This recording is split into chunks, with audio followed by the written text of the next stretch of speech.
લીલિયા અને પુંજાપાદર વચ્ચેના રોડની હાલત હાલમાં અત્યંત કથળેલી જોવા મળી રહી છે। રોડ ઉપર ઠેર ઠેર ખાડાઓ અને બિસ્માર માર્ગના કારણે મુસાફરો તેમજ વાહન ચાલકોને ભારે મુશ્કેલીનો સામનો કરવો પડી રહ્યો છે।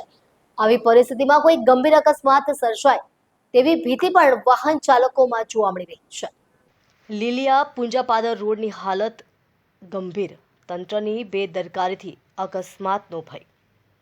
લીલિયા અને પુંજાપાદર વચ્ચેના રોડની હાલત હાલ અત્યંત કથળેલી જોવા મળી રહી છે। રોડ ઉપર ઠેર ઠેર ખાડાઓ અને બિસ્માર માર્ગના કારણે મુસાફરો તેમજ વાહન ચાલકોને ભારે મુશ્કેલીનો સામનો કરવો પડી રહ્યો છે।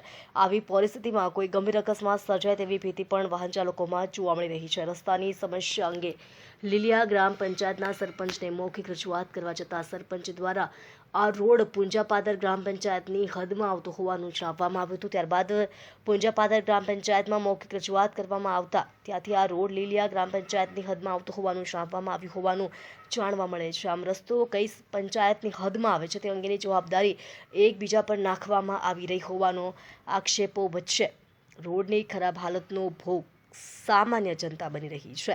લીલિયા પ્રદેશ ઉપપ્રમુખ અરુણાબેન દ્વારા પણ આ મુદ્દે તંત્ર સામે સવાલ ઉઠાવતા જણાવવામાં આવ્યું છે કે આ મા બાપ વગરના રસ્તાઓનું ક્યારે વીમાકરણ આવશે?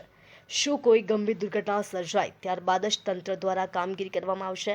હાલમાં રોડની ગંભીર સ્થિતિને ધ્યાનમાં લઈને તંત્ર દ્વારા તાત્કાલિક સ્થળ નિરીક્ષણ કરી જરૂરી મરામત કામગીરી હાથ ધરવામાં આવે અને વાહન ચાલકો તથા મુસાફરોને રાહત મળે તેવી સ્થાનિક લોકોમાં માંગ ઉઠી છે। રિપોર્ટર અનિલ વાળા, લીલિયા મોટા।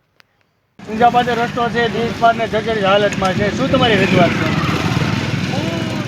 આમ આદમી પાર્ટીના ગુજરાત પ્રદેશ ઉપપ્રમુખ અરુણાબેન પંડ્યા બોલું છું અને લીલિયાની અંદર જ્યારે અમે પંચાયતમાં કહેવા જઈએ છીએ પુંજાપાદરની રોડની હાલત તમે જો કેટલો બિસ્માર હાલત છે, કેટલા સમય તો એ લોકો એમ કહે કે અમારામાં આવતું નથી, આ તો પુંજાપાદરની પંચાયતમાં આવે છે। હવે અમે ટૂંક સમયમાં પુંજાપાદરની પંચાયતને અમે રજૂઆત કરી કે આ તમારામાં આવે છે, આ રોડ વ્યવસ્થિત કરાવવા માટેની તમારે ઘણી બધી ગ્રાન્ટો આવે છે, ક્યાં તમે ફાળવો છો, કઈ રીતે તમે? તો કે બેન અમારે પુંજાપાદરમાં નથી આવતું।